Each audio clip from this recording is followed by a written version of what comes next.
اعوذ باللہ من الشیطان الرجیم بسم اللہ الرحمن الرحیم وہو الذی انشأ جنات معروشات، وہی ہے اللہ جس نے کہ اٹھائے باغات معروشات وغیرہ معروشات، وہ باغ بھی ہوتے ہیں وہ بیلے کے جیسے انگور کی ہوتی ہے، ٹٹیوں پر اٹھانا پڑتا ہے، ان کو سہارا دینا پڑتا ہے، خود ان کے اندر تنا اوپر جانے کا اس کی فطرت میں نہیں ہے۔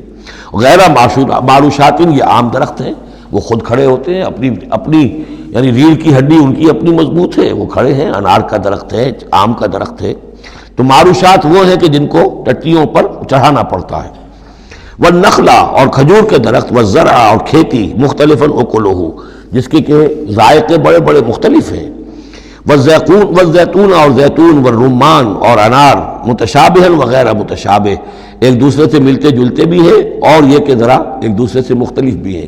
جیسے سٹرس فیملی ہے، اب ایک ہی خاندان ہے، اب اس میں کنو بھی ہے، اس میں فروٹر بھی ہے، اور اس میں وہ مالٹا بھی ہے، اور ساری چیزیں جو ہے لیکن ملتے جلتے بھی ہیں، مختلف بھی ہیں، فیملی ایک ہی ہے۔ کلوا من ثمرہ اذا اثمر، کھایا کرو اس کے پھلوں میں سے جب کہ وہ پھل دیں، وآتوا حقہ یوم حصادہ، اور اس کا حق دے دیا کرو جس دن کہ تم پھل اتارو، یعنی اس میں سے بھی زکوٰۃ ہے۔ جیسے عشر ہے زمین کی پیداوار میں سے، ایسے ہی پھلوں کے اندر بھی زکوٰۃ ہے، تو اللہ تعالیٰ کا حق نکال دیا کرو، آتوا حقہ، ادا کر دیا کرو اس کا حق جس دن کہ وہ پھل اتارو۔ لا تسرفوا، اور اس میں حد سے بیجا خرچ نہ کرو، انہ لا یحب المسرفین، اللہ تعالیٰ کو بیجا خرچ کرنے والے پسند نہیں ہیں۔ ومن الانعام حمولۃ وفرشا، اور چوپایوں میں سے اس نے ایسے بھی بنائے ہیں کہ جن کے اوپر تم بار برداری کا کام لیتے ہو۔ ظاہر بات ہے بار برداری انہی کی ہو سکتی ہے جو ذرا اونچے ہوتے ہیں، اب گھوڑا ہے یا خچر ہے، اونٹ ہے، یہ حمولتاً ہے، یہ ذرا اونچے ہیں اور ان کے اوپر جو ہے آپ ان کی پیٹھوں کے اوپر بوجھ لاد کر لے جاتے ہیں، حمولتاً وفرشا، کچھ ایسے جو بالکل زمین سے لگے ہوئے ہیں، اب ان کے اوپر کیا آپ نے لادنا ہے، بکری پہ کیا لاد دیں گے آپ، اور اسی طریقے سے چھوٹی چھوٹی جو چیزیں ہیں۔ کلوا مما رزقکم اللہ، یہ اللہ نے پیدا کیے ہیں، حمولہ بھی اور فرشہ بھی، کھاؤ اس میں سے جو اللہ نے تمہیں رزق دیا ہے۔ ولا تتبعوا خطوات الشیطان، اور شیطان کے نقش قدم کی پیروی نہ کرو، انہ لکم عدو مبین، یقیناً وہ تمہارا کھلا دشمن ہے۔ سیقول الذین اشرکوا لو شاء اللہ ما اشرکنا ولا آباؤنا ولا حرمنا من شیء، ان قریب کہیں گے یہ مشرک لوگ، اگر اللہ چاہتا تو نہ ہم شرک کرتے، نہ ہمارے آباء و اجداد کرتے، نہ ہم نے ان چیزوں کو حرام ٹھہرایا ہوتا جنہیں تم کہہ رہے ہو کہ حرام نہیں ہے اور ہم نے خامخواہ حرام ٹھہرا دیا ہے۔ اللہ تو علی کل شیء قدیر ہے، وہ ہمیں روک سکتا تھا، اس کا اختیار تھا، وہ ہمیں یہ کام نہ کرنے دیتا۔ یہ کٹ حجتیاں انسان کرتا ہے۔ کذالک کذب الذین من قبلہم، اسی طرح جھٹلایا تھا ان لوگوں نے جو ان سے پہلے تھے، حتی ذاقوا باسنا، یہاں تک کہ انہوں نے ہمارے عذاب کا مزہ چکھ لیا۔ قل هل عندکم من علم فتخرجوہ لنا، آپ ان سے یہ کہیے کہ کیا تمہارے پاس کوئی علم ہے، کوئی دلیل ہے، کوئی سند ہے، کسی کتاب میں لکھی ہوئی چیزیں یہ موجود ہیں جنہیں تم ہمارے سامنے پیش کر سکو۔ ان تتبعون الا الظن وان انتم الا تخرصون، تم تو صرف پیروی کر رہے ہو ظن کی اور اٹکل پچوں کی باتیں کر رہے ہو، تو اب تم سے اب کیا بات کریں۔ قل تعالوا اتل ما حرم ربکم علیکم، کہیے آؤ میں تمہیں بتاؤں کہ تمہارے رب نے تمہارے لیے کیا چیزیں حرام کی ہیں، کن چیزوں کو محترم ٹھہرایا ہے، کیا اس کے احکام ہیں۔ یہ اصل میں یوں سمجھیے کہ یہ خلاصہ ہے، ویسے یہی مضمون تفصیل سے آئے گا سورہ بنی اسرائیل میں، زیادہ تفصیل سے ہم وہاں گفتگو کریں گے، لیکن یہ کہ انہی کا جو سورہ بنی اسرائیل میں 2 رکوعوں میں آئی ہے بات، وہ یہاں پر 1 رکوع کے اندر اس کا خلاصہ ہے۔ لیکن معلوم ہو جاتا ہے کہ اصل دین کیا ہے۔ جیسے سورہ بقرہ میں جب میثاق لیا گیا بنی اسرائیل سے تو دین کی اصل بنیادیں آئیں، اسی طرح پھر سورہ نساء کے اندر وہ مقام آیا تھا کہ اصلی دین کیا ہے، دین کی اصل تعلیمات کیا ہیں۔ اب اس سے ذرا زیادہ وسیع پیمانے پر یہاں آ رہا ہے، اور سب سے زیادہ تفصیل سے اصل کن چیزوں کی اہمیت ہے دین میں وہ آئے گا آپ سورہ بنی اسرائیل کے 3 اور 4 رکوع میں، اسی کا یہ خلاصہ ہے۔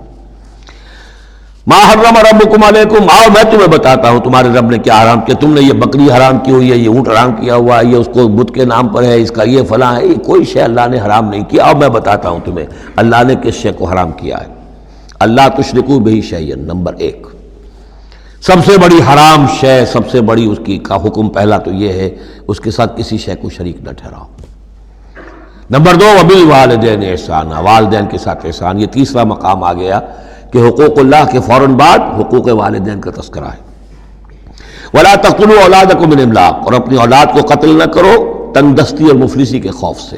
ہمارا اپنا پیٹ نہیں بھر رہا، کیسے بھرے، کیسے پالیں ان کو؟ نحن نرزقکم وإیاہم، ہم تمہیں بھی رزق دیتے ہیں، انہیں بھی دیں گے۔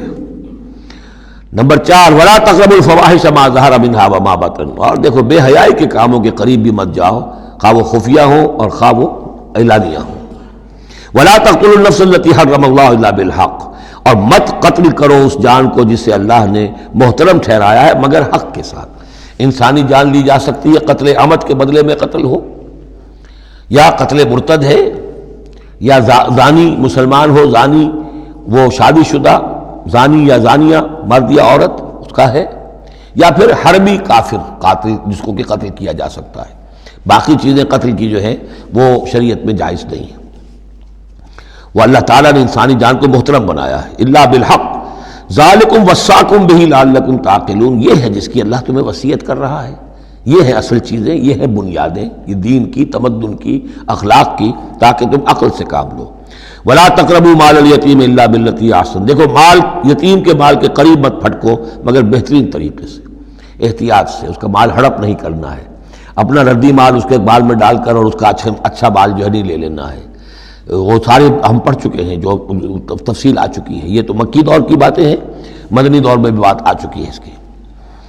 حتیٰ یبلغ اشدہ، اس کے بال کی حفاظت کرو یہاں تک کہ وہ اپنی پوری بلوغت کو پہنچ جائے، سمجھ کو پہنچ جائے۔ وَأَوْفُوا الْكَيْلَ وَالْمِيزَانَ، جب ناپ کے دو تو پورا دو، جب تول کر دو تو پورا دو، بالقسط، عدل کے ساتھ، انصاف کے ساتھ۔ لا نکلف نفسا الا وسعها، ہم نہیں ذمہ دار ٹھہرائیں گے کسی بھی جان کو مگر اس کی وسعت کے مطابق، یعنی بغیر کسی ارادے کے کوئی کمی بیشی ہو جائے، آپ کا ارادہ نہیں ہے لیکن یہ کہ کہیں کوئی کمی ہو گئی ہے تو وہ بات دوسری ہے۔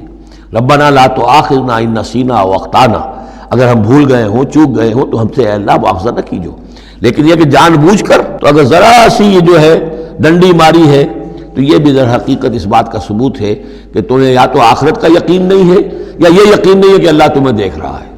ایمان کی نفی ہے ذرا سی جنبش کے اندر۔ لا نکلف نفسا الا وسعها واذا قلتم فاعدلوا، جب بھی کہیں بات کرو عدل کی بات کرو، انصاف کی بات کرو، ولو کان ذا قربا، خواہ کسی قرابت دار کا معاملہ ہو، اس میں کوئی جانبداری نہیں ہونی چاہیے۔ وبعہد اللہ اوفوا، اور اللہ کے عہد کو پورا کرو، یعنی جو بھی عہد کیا جائے اللہ کے نام پر، اللہ کے حوالے سے، اللہ کی قسم کھا کر اس کو پورا کرو۔ سب سے پہلے تو جو اللہ سے عہد کیا ایاک نعبد و ایاک نستعین، اس کو پورا کرو۔ جو عہد کیا تھا دنیا میں آنے سے پہلے الستو بربکم قالوا بلا، اس کو پورا کرو۔ ذالکم وصاکم بہ لعلکم تذکرون، یہ ہے وہ چیزیں جن کی اللہ تمہیں وصیت کر رہا ہے، یہ چیزیں ہیں کہ جو اہمیت کی حامل ہیں، یہ ہے انسانی کردار کی عظمت کی باتیں، لعلکم تذکرون، تاکہ تم نصیحت اخذ کرو۔ وَأَنَّ هَذَا صِرَاطِي مُسْتَقِيمًا، اور یہ کہ یہ ہے میرا سیدھا راستہ۔ یہ ایچ پیچ پگڈنڈیاں اور یہ لمبی چوڑی جو ہیں وہ جو تم نے بنا رکھے ہیں اپنے گورکھ دھندے، یہ نہیں ہے دین، یہ ہے وَأَنَّ هَذَا صِرَاطِي مُسْتَقِيمًا فَاتَّبِعُوهُ، بس اس کی پیروی کرو۔ وَلَا تَتَّبِعُوا السُّبُلَ، اور اس کو چھوڑ کر دوسرے راستوں پر نہ پڑ جاؤ، فَتَفَرَّقَ بِكُمْ عَنْ سَبِيلِهِ، کہ وہ تمہیں لے کر اللہ کے راستے سے متفرق ہو جائیں، ادھر چلا جائے ادھر چلا جائے، یہ پگڈنڈی ادھر جا رہی ہے، وہ پگڈنڈی ادھر جا رہی ہے، تم سواء السبیل پر سیدھے راستے پر قائم رہو۔ ذالکم وصاکم بہ لعلکم تتقون، یہ ہے وہ چیزیں جن کی اللہ تمہیں وصیت کر رہا ہے تاکہ تم بچو، یا تاکہ تمہارے اندر تقوی پیدا ہو جائے۔ هل ينظرون الا ان تاتيهم الملائکۃ او یاتی ربک او یاتی بعض آیات ربک، یہ کس چیز کا انتظار کر رہے ہیں سوائے اس کے کہ یا تو فرشتے آ جائیں، یا آپ کا رب خود آ جائے، یا یہ کہ آپ کے رب کی کوئی نشانیاں آ جائیں۔ یہ چونکہ قیامت میں آنا ہے، اسی زمین پر حساب کتاب ہونا ہے، جا ربک والملک صفا صفا وجیء یومئذ بجہنم، تو یہیں پر اللہ کا نزول اجلال ہوگا، اور یہیں پر فرشتے پڑے باندھے ہوئے کھڑے ہوں گے، اور یہیں پر قصہ زمین بر سر زمین ہی چکایا جائے گا۔ تو کہہ رہے ہیں کہ کیا اس وقت کا انتظار کر رہے ہیں؟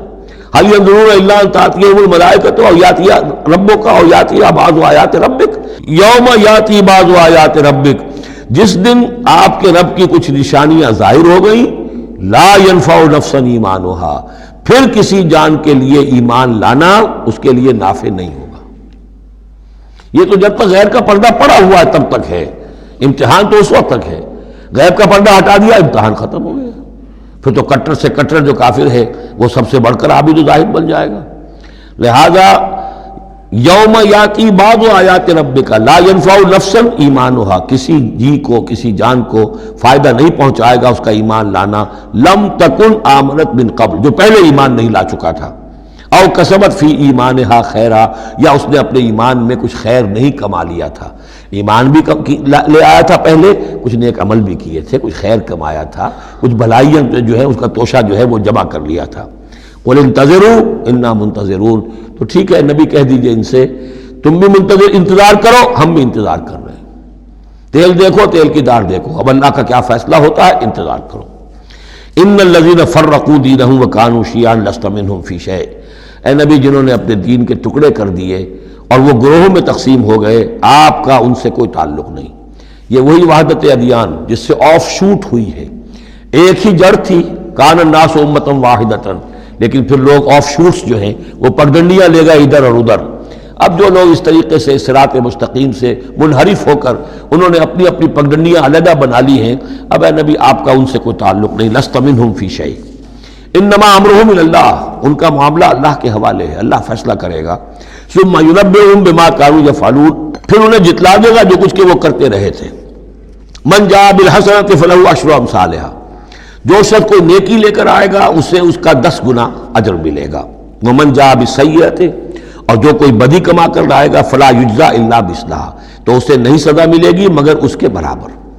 یہ اللہ کا فضل ہے کہ بدی کی سزا جتنی بدی ہے اتنی ہے، لیکن نیکی کی کا بجا جتنی چاہے وہ دے، 10 گنا دے، 700 گنا دے، اس سے بھی آگے، واللہ یضاعف لمن یشاء، اور دگنا چوگنا کرے۔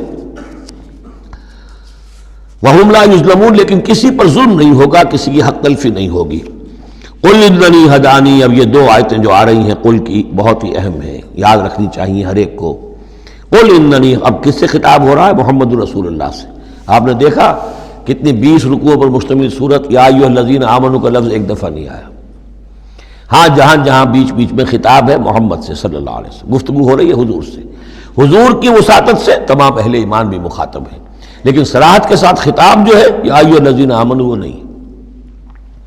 قل اننی ہدانی ربی الی صراط مستقیم، کاش کہ ہم میں سے ہر شخص یہ کہہ سکے، کہے گا تبھی جب کہ اللہ کی راہ ہدایت کو اختیار کرے گا۔ کہو میرے رب نے تو مجھے ہدایت دے دی ہے سیدھی راہ کی طرف، اللہم ربنا اجعلنا منہم۔ قل اننی ہدانی ربی الی صراط مستقیم دینا قیما ملت ابراہیم حنیفا، وہ دین ہے سیدھا قائم، اور وہ ملت ہے ابراہیم کی یکسو ہو کر، وما کان من المشرکین، اور یقیناً ابراہیم مشرکوں میں سے نہیں تھے۔ قل، پھر دوسرا قل آ گیا، ان صلاتی و نسکی و محیای و مماتی للہ رب العالمین، کہو میری نماز میری قربانی، اور جیسے میری نماز اور میری قربانی اللہ کے لیے ہے، میری زندگی اور میری موت اللہ کے لیے ہے، رب العالمین جو تمام جہانوں کا پروردگار ہے۔ یہ کہنے کے ہم قابل ہوں، زندگی وقف کریں، طے کر لیں کہ جینا ہے اللہ کے لیے، مرنا ہے اللہ کے لیے۔ ٹھیک ہے زندگی کی ضروریات ہیں، ضروریات کی حد تک آدمی اپنا وقت اپنی صلاحیت کچھ اس میں بھی لگائے، لیکن یہ نہ معلوم ہو کہ اصل شے یہ ہے اور دین کو صرف ضمیمہ بنا رکھا ہے، بلکہ معلوم ہو کہ اصل شے یہ ہے، جینا مرنا اٹھنا بیٹھنا چلنا پھرنا سونا جاگنا اللہ کے لیے ہے۔ البتہ یہ کہ ضرورت کے تحت جو بھی انسانی لازمی ضروریات ہیں ان کے لیے کچھ نہ کچھ وقت جو ہے انسان مجبوراً کہیں اور لگا رہا ہے۔ وَبِذَالِكَ أُمِرْتُ، اور مجھے تو اسی کا حکم ہوا ہے، وَأَنَا أَوَّلُ الْمُسْلِمِينَ، اور سب سے پہلا فرما بردار میں خود ہوں۔ قُلْ أَغَيْرَ اللَّهِ أَبْغِي رَبًّا، کہیے ذرا ان لوگوں کی طرف روح سخن ہے، میں اللہ کے سوا کسی اور کو اپنا رب مان لوں؟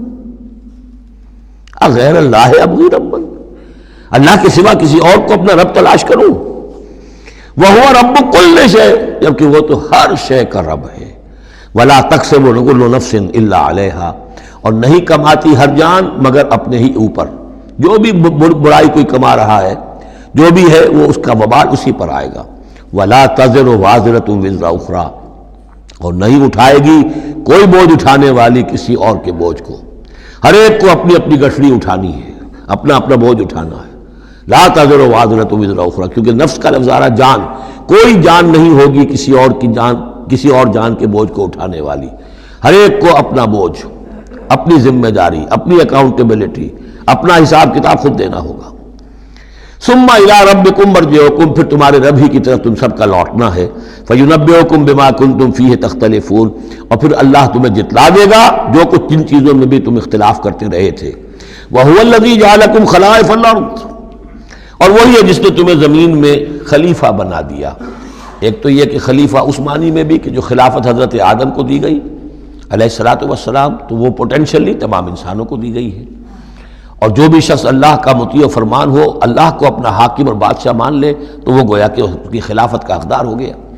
اس اعتبار سے بھی کہ ایک نسل کے بعد دوسری، ایک قوم کے بعد دوسری اس کے پیچھے آنے والی، یہ بھی ہے خلائف الارض۔ جیسے کہا گیا جیسے تمہیں ہم نے اٹھایا کسی اور قوم کی نسل میں سے، ایسے ہی تمہیں ہٹا کر ہم کسی اور قوم کو بھی لا سکتے ہیں۔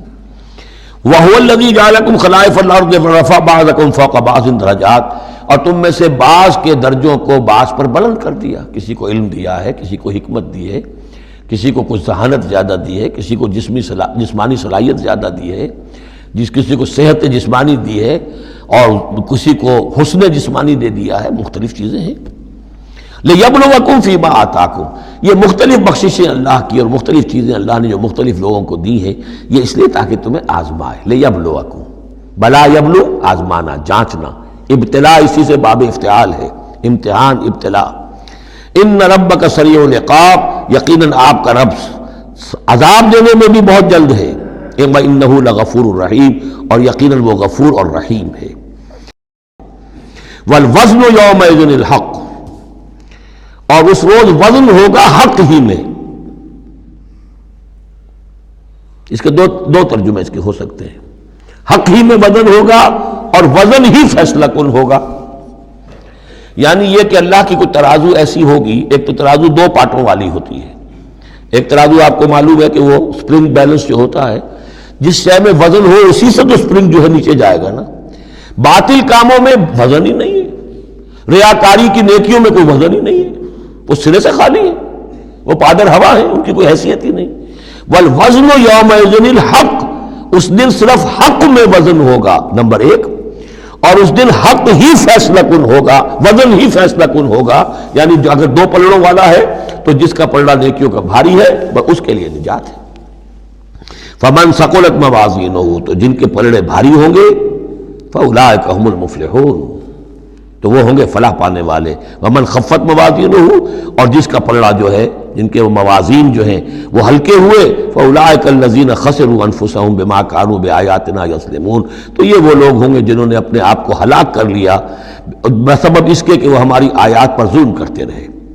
وَلَقَدْ مَكَّنَّاكُمْ، جتنی اہم وہ آیت تھی، فَلَنَسْأَلَنَّ الَّذِينَ أُرْسِلَ إِلَيْهِمْ وَلَنَسْأَلَنَّ الْمُرْسَلِينَ، اتنی ہی اہم اب یہ آیت ہے۔ وَلَقَدْ مَكَّنَّاكُمْ فِي الْأَرْضِ، اور دیکھو انسانوں، ہم نے تمہیں زمین میں تمکن عطا فرمایا۔ وَجَعَلْنَا لَكُمْ فِيهَا مَعَاشٍ، اور اس میں تمہارے لیے معاش کے سارے سامان رکھ دیے، جو جو ضرورتیں تمہارے جسم کی وہ یہیں سے پوری ہو رہی ہیں۔ تمہیں بڑا خطرہ پڑ گیا ہے کہ زمین کے جو خزانے ہیں ختم ہو رہے ہیں، خوراک کم ہو رہی ہے، دیکھو نا ہم نے سمندر کے اندر سے کیا کیا خوراکیں نکال دی ہیں۔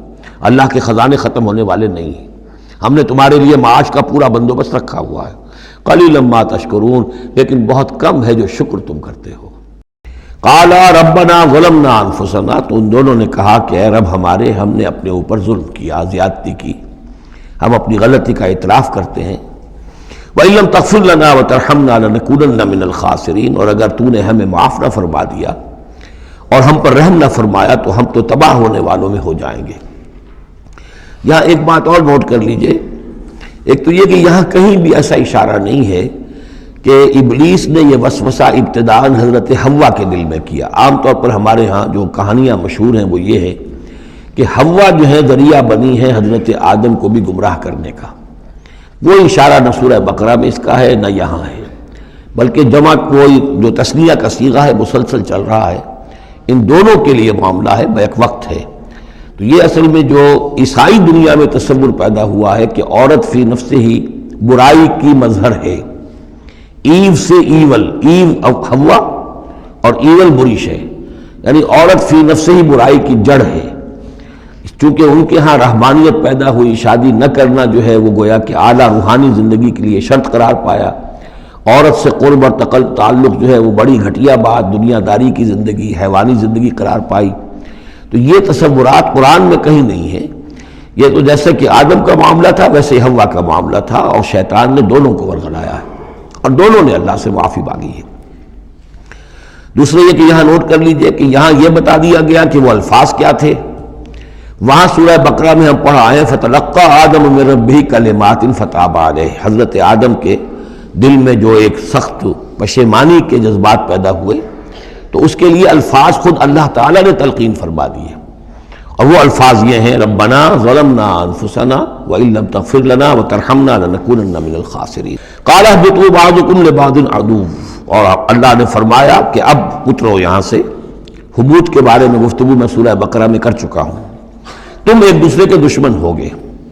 عداوت جو ہے وہ چل رہی ہے شیطان اور اس کی ذریت اور حضرت آدم کی اولاد، اس کے مابین تو سب سے بڑی دشمنی ہے، مستقل دشمنی ہے. باقی یہ ہے کہ انسانوں کے اندر بھی آپس میں دشمنیاں چلتی ہیں.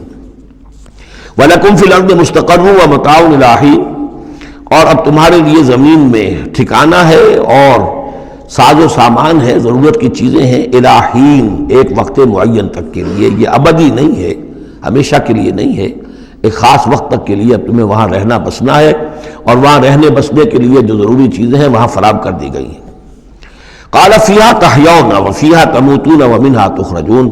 ساتھ یہ بھی فرما دیا کہ اب اسی زمین میں تم رہو گے اور اسی میں تم مر کر داخل ہو جاؤ گے. فیہا تموتون، اسی میں مرو گے، ومنہا تخرجون، اور اسی میں سے تمہیں دوبارہ نکال لیا جائے گا بعث بعد الموت. یا بنی آدم قد انزلنا علیکم لباسا یواری سوآتکم وریشا. اب یہاں ایک جو یعنی ایک راہبانہ تصور ہی، الٹا قسم کا راہبانہ تصور جو ہے یوں سمجھیے کہ پیدا ہو گیا تھا عرب کے لوگوں میں بھی. وہ سمجھتے تھے جیسے آج بھی دنیا میں نیوڈسٹ سوسائٹیز جو ہیں وہ کہتے ہیں لباس ایک تکلف ہے، خامخواہ ہے. جب انسان کو اللہ نے پیدا کیا تو کوئی لباس نہیں ہوتا، پھر حیوانات کا کوئی لباس نہیں ہے، یہ خامخواہ ایک تکلف ہے انسان نے جو اپنے لیے اختیار کر لیا ہے. عرب میں یہ رواج پڑ گیا تھا کہ مادر زاد برہنہ ہو کر مرد اور عورتیں طواف کرتے تھے خانہ کعبہ کا، اور یہ گویا کہ بڑا اونچا کام تھا. گویا کہ ہر تکلف سے، یعنی بہرحال اب بھی ہم طواف کرتے ہیں تو صرف 2 چادریں ہوتی ہیں. انہوں نے کہا کہ وہ چادروں کا تکلف بھی کیا کرنا ہے، بس جیسا بھی اللہ نے پیدا کیا ہے مادر ذات برہنہ مرد اور عورتیں جو ہیں وہ طواف کرتے تھے، اور اس کو بڑا نیکی کا کام سمجھتے تھے. بہت یوں سمجھیے کہ اپنی یعنی سیلف اینیہیلیشن یا اپنی نفی ذات جو ہے اس کا بہت بڑا مظہرہ تھا. اب اس کی یہاں تردید ہو رہی ہے. یا بنی آدم، آدم کی اولاد، قد انزلنا علیکم لباسا، ہم نے تم پر لباس اتارا ہے، یواری سوآتکم، جو تمہارے شرمگاہوں کو ڈھانپتا ہے، وریشا، اور تمہارے لیے آرائش کا سبب بنتا ہے، زیبائش اور آرائش کا. لباس التقوی ذالک خیر، اور اس سے اوپر پھر ایک اور لباس ہے، اور وہ لباس ہے تقوی کا لباس. ظاہر ہے کہ وہ سب سے بہتر ہے. اگر تقوی کا لباس نہیں ہے تو بسا اوقات اور انسان لباس پہن کے بھی ننگا ہوتا ہے. اتنا تنگ لباس کہ اس میں جسم کے سارے نشیب و فراز ظاہر ہو رہے ہوں، یا اتنا باریک لباس عورتوں کا کہ جس میں وہ جسم اندر سے جھلک رہا ہو، تو وہ لباس پہنے ہوئے بھی، جیسے کہ حضور نے فرمایا اللہ تعالیٰ لعنت فرمائے ان عورتوں پر جو لباس پہن کر بھی ننگی رہتی ہیں. تو لباس التقوی ذالک خیر، ایک اور اضافی جو ہے وہ تقوی کا ہے، شرم ہو، حیا ہو، تقوی ہو. ذالک من آیات اللہ لعلہم یذکرون، یہ اللہ تعالیٰ کی آیات میں سے ہے تاکہ یہ لوگ نصیحت اخذ کریں. یا بنی آدم لا یفتننکم الشیطان، اے بنی آدم دیکھو تمہیں شیطان اب نہ بچلانے پائے، نہ دھوکہ دینے پائے، نہ فتنے میں ڈالنے پائے. کما اخرج ابویکم من الجنہ، جیسے کہ تمہارے دونوں ماں باپ جد امجد اور اماں حوا کو اس نے نکلوا دیا تھا. کما اخرج ابویکم من الجنت، جنت سے، ینزع عنہما لباسہما، اور وہ ان سے اتروا لیا تھا اس نے ان کا لباس جنت کا، لیریہما سوآتہما، تاکہ دکھائے انہیں، ان پر عیاں کر دے ان کی شرمگاہیں. انہ یراکم ہوا وقبیلہ من حیث لا ترونہم، ایک بات جان لو کہ وہ یعنی ابلیس خود، چونکہ اسے بھی چھوٹ ملی ہوئی ہے قیامت تک کے لیے، وہ مسلسل زندہ ہے، اور قبیلہ اور اس کی قوم، اس کی ذریت اور اس کے جو ایجنٹ ہیں جنات میں سے، چونکہ وہ انویزیبل ہیں تو وہ تمہیں دیکھتے ہیں، تاکتے ہیں تمہیں، تم پر داؤ لگاتے ہیں. یراکم ہوا وقبیلہ من حیث لا ترونہم، جہاں سے تم انہیں نہیں دیکھ سکتے. انا جعلنا الشیاطین اولیاء للذین لا یؤمنون، ہم نے تو شیاطین کو ان لوگوں کا دوست بنا دیا جو ایمان نہیں لاتے. جو ایمان نہیں رکھتے، ایمان نہیں لاتے، تو شیطان جو ہے جیسے گندگی جو ہے اس کے اوپر مکھی آئے گی، ایسے ہی جہاں اللہ کا ذکر نہیں ہے، اللہ کا ایمان نہیں ہے، خانہ خالی را دیو می گیرت، تو وہاں یہ شیاطین جن جو ہے آ کر اڈا جمائیں. یا بنی آدم خذوا زینتکم عند کل مسجد، دوبارہ پھر اے آدم کی اولاد اپنی زینت لے لیا کرو. خذوا زینتکم یعنی لباس جو ہے جس کو کہا گیا ریشہ تمہارے لیے آرائش ہے، یہ تمہاری لیے زینت ہے، اللہ نے اتارا ہے اپنی آرائش کا سامان. اور یہ کہ نماز کے لیے جب انسان آئے تو اچھا لباس پہن کر آئے.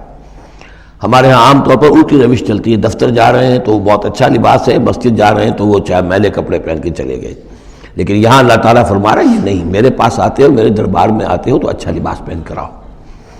یا بنی آدم خذوا زینتکم عند کل مسجد وکلوا واشربوا ولا تسرفوا، اور کھاؤ پیو اور اسراف نہ کرو. جو کچھ چیزیں ہم نے بنائی ہیں وہ بہرحال اس لیے بنائی ہیں کہ بنی آدم جو ہے ان کی خوراک کے کام آئیں، جو اچھی چیزیں ہیں. انہ لا یحب المسرفین، ہاں وہ اسراف کرنے والوں کو پسند نہیں کرتا. ضائع کرنا، ضرورت سے زیادہ خرچ کرنا، یہ چیزیں جو ہیں یہ اللہ تعالیٰ کو پسند نہیں ہیں. قل انما حرم ربی الفواحش ما ظہر منها وما بطن، کہہ دیجئے کہ میرے رب نے تو حرام قرار دیا ہے بے حیائی کی باتوں کو، خواہ وہ اعلانیہ ہو اور خواہ چھپی ہوئی ہو. بے حیائی خواہ چھپی ہوئی ہو وہ بھی اللہ تعالیٰ کو پسند نہیں ہے، وہ بھی حرام ہے. والاسم، اور گناہ کو حرام کیا ہے. والبغی، اور ناز زیادتی کرنا کسی دوسرے پر بغیر الحق. وان تشرکوا باللہ ما لم ينزل بہ سلطانا، اور اس کو حرام ٹھہرایا ہے کہ تم اللہ کے ساتھ شریک ٹھہراؤ کسی ایسی چیز کو جس کے لیے اس نے کوئی سند نہیں اتاری ہے. وان تقولوا علی اللہ ما لا تعلمون، اور حرام قرار دیا اس بات کو کہ تم اللہ کی طرف منسوب کرو وہ چیزیں کہ جو تم نہیں جانتے، جس کے لیے تمہارے پاس کوئی علم نہیں ہے. والذین آمنوا وعملوا الصالحات، اور وہ لوگ جو ایمان لائے اور جنہوں نے نیک عمل کیے. لا نکلف نفسا الا وسعها، پھر آ گئی وہی بات، ہم کسی کو ذمہ دار نہیں ٹھہرائیں گے کسی جان کو مگر اس کی وسعت کے مطابق. محاسبہ ہوگا انڈیویجول، ہم نے کیا کیا کچھ اسے دیا تھا اس کے حساب سے ہم اس سے حساب لیں گے. اولئک اصحاب الجنہ، وہ ہوں گے جنت والے. ہم فیہا خالدون، اور اس میں رہیں گے ہمیشہ ہمیشہ. ونزعنا ما فی صدورہم من غل، اور ہم نکال دیں گے جو کچھ ان کے سینوں میں ہوگا ایک دوسرے کی طرف سے کوئی میل. یعنی اہل ایمان بھی انسان ہوتے ہیں، شکوے شکایتیں ہو جاتی ہیں. دینی جماعتوں میں بھی کبھی کسی معمور کو امیر سے شکایت ہو گئی، کسی امیر کو معمور سے شکایت ہو گئی، کسی ایک رفیق کو دوسرے رفیق سے شکایت ہو. انسان ہے، اور یہ معاملہ جو ہے ایسا بھی ہوتا ہے زائل بھی ہو جاتے ہیں. کچھ ایسی شکوے شکایتیں ہوتی ہیں کہ باقی رہتی ہیں، ختم نہیں ہوتی ہیں. ان کے اثرات جو ہیں وہ جذبات کچھ ایسے مجروح ہو جاتے ہیں کسی طریقے سے زائل نہیں ہوتے. لیکن فرمایا گیا ہے کئی مقامات پر یہ کہ اللہ تعالیٰ اہل جنت کو جنت میں داخل کرنے سے پہلے جو بھی اہل ایمان میں سے کسی کے لیے ان کے دل میں کوئی کدورت ہوگی، کوئی میل ہوگا، وہ نکال دے گا، تاکہ اب جنت میں داخل ہونے والے سب سررن اخوانن علی سرر متقابلین، بالکل بھائیوں کی طریقے سے صاف دل ہو کر ایک دوسرے کے سامنے رو در رو ہو کر بیٹھیں گے، اور ان کے اندر کوئی غل نہیں رہے گا. یہی دعا بھی ہے جو ہمیں تلقین کی گئی ہے، اللہم اغفر لنا ولاخواننا الذین سبقونا بالایمان ولا تجعل فی قلوبنا غلا للذین آمنوا ربنا انک رؤوف رحیم. پروردگار اہل ایمان میں سے کسی کے لیے بھی ہمارے دل میں غل اور میل یا کدورت یہ باقی نہ رہنے دے، تو اپنے فضل و کرم سے دھو دے. وَنَزَعْنَا مَا فِي صُدُورِهِم مِّن غِلٍّ، بلکہ ان آیات پر حضرت علی کا یہ قول بھی ہے رضی اللہ تعالی عنہ کہ سورہ ہجر کی آیت کے ضمن میں خاص طور پر آتا ہے شان نزول میں، تو انہوں نے فرمایا کہ یہ میرے اور معاویہ کے کا ذکر ہے جو یہاں ہو رہا ہے. ظاہر بات ہے جنگیں ہوئی ہیں حضرت علی رضی اللہ عنہ اور حضرت معاویہ رضی اللہ عنہ، تو کتنی کچھ ہو گئی ہوگی شکایت ایک دوسرے سے. تو یہ آیتیں ہمارے لیے ہیں کہ اللہ تعالیٰ ہمیں دونوں کو جنت میں داخل کرے گا تو ہمارے دلوں سے یہ کدورتیں جو ہے وہ نکال دے گا.